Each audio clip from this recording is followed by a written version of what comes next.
Sud Radio Parlons Vrai, présidentielle 2022. Excusez-moi, mais là, en entendant la Marseillaise, je me dis, Philippe Rossi, que je vous aurais bien imaginé au bout de la table de 4 ou 6 mètres face à Poutine hier. Oui, bah, moi aussi. Oui. Bah, vous voyez, ça avait l'air quand même très glacial. Hein. et comme je suis frileux. Excusez-moi, c'est froid la Russie au mois de février. Oui, c'est vrai, c'est pas faux. Et à 2 mois du premier tour de l'élection présidentielle, des élus socialistes fuient le navire Hidalgo. Et oui, le navire qui prend l'eau et on peut dire le navire qui coule. Eduardo Riancipel, ancien porte-parole du PS, annonce qu'il apporte son soutien à Bing, Emmanuel Macron. Et oui. Parce que c'est notre projet. Voilà, c'est pour ça, vous avez la raison. Eduardo Riancipel rejoint Territoire de Progrès, l'aile gauche de la majorité. Voici ce que dit, Eduardo Riancipel. Il y a un vrai mouvement, environ 150 élus locaux, des socialistes ou radicaux de gauche, viennent comme moi de rejoindre Territoire de Progrès ces dernières semaines. Et d'autres pourraient prendre le même chemin d'ici quelques jours. Par exemple, l'ancien président de l'Assemblée nationale, Claude Barthelone, ou encore le maire de Dijon, François Rebsamen. On parle également de Samia Ghali, de Philippe Buisson, le maire de Libourne. Bref, tous ces élus ont un point en commun.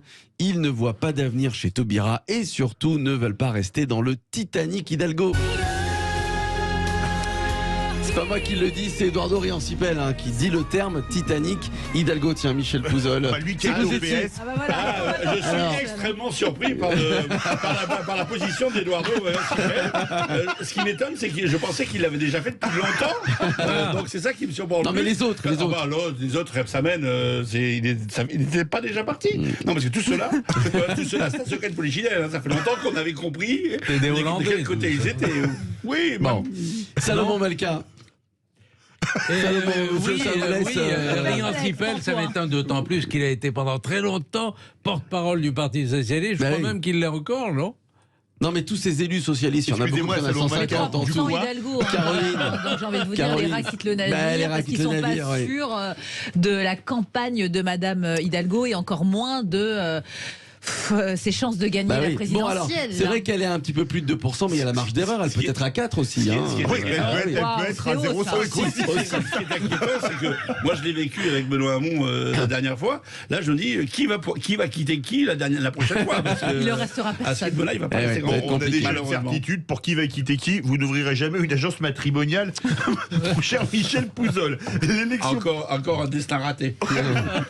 L'élection présidentielle 2022, Philippe Rossi compte un candidat de plus, mais c'est pas vous. Non, ce n'est pas moi, et c'est même pas un candidat, d'ailleurs, c'est une candidate, elle se nomme Mimichette. Ce n'est pas une blague, Mimichette est une petite chatte, et elle ambitionne de devenir présidente de la République, un peu comme Valérie Pécresse. Mimichette essaie de réunir en ce moment les 500 parrainages, et elle a même un programme. Ben oui, écoutez. Moi, présidente, je ferai un certificat obligatoire, une formation de 2 jours pour toute personne qui veut adopter un animal. Ah, et c'est très sérieux, et c'est une bonne idée, une formation de 2 jours pour adopter un animal. Bon, la candidature de Mimichette, c'est l'association L'Arche de Plume qui en a eu l'idée. Objectif, vous l'avez compris, défendre la cause animale. Alors sur les réseaux sociaux, c'est l'emballement. Mimichette est la chouchou des internautes. Ils se partagent les vidéos, ils votent virtuellement pour elle. Mais la question qui se pose maintenant, et j'aimerais avoir votre avis, Michel Pouzol, la question qui se pose maintenant au Parti Socialiste, c'est est-ce que Mimichette va récolter plus de voix qu'Anne Hidalgo? Moi, je trouve quand même que je suis un peu scandalisé par cette nouvelle, parce qu'il y avait déjà une candidate du parti animaliste. Même si au parti de la défense des animaux, il y a des scissions, alors où va le... Sans parler des chats de Marine Le Pen. Y aura-t-il un report des voix pour Mimichette? Acceptera-t-elle de débattre Mimichette? Les chats de Marine Le Pen vont-elles se rallier à Mimichette? Oui, et surtout, est-ce qu'il y a un vote caché pour Mimichette? Absolument. Et si Mimichette fait mieux que tous ces candidats, vous imaginez un peu. Pardon, Salomon, à gauche, il y a quand même quelques idées. Jusqu'à présent, il n'y a pas la queue du début d'une idée. Il n'y avait pas la queue du chat. La queue du chat. La queue du chat non plus. Du temps de Benoît Hamon, on pouvait dire il a fait 6%, mais il avait une idée. Oui, ça c'est pas faux. Je suis bien d'accord avec vous. J'en parle encore d'ailleurs très longuement dans mon livre. Merci de m'avoir tendu la perche. En tout cas, permettez-moi de vous dire qu'avec Mimichette, le débat avait du chien, mon cher Philippe Rossi. Cette élection présidentielle n'est pas terminée. Mais là, ça devient intéressant, je trouve, avec l'arrivée de Michette. Je vais prendre parti pour une candidate, vous êtes d'accord? Mimichette présidente. Voilà. Parfait. Ça vous va?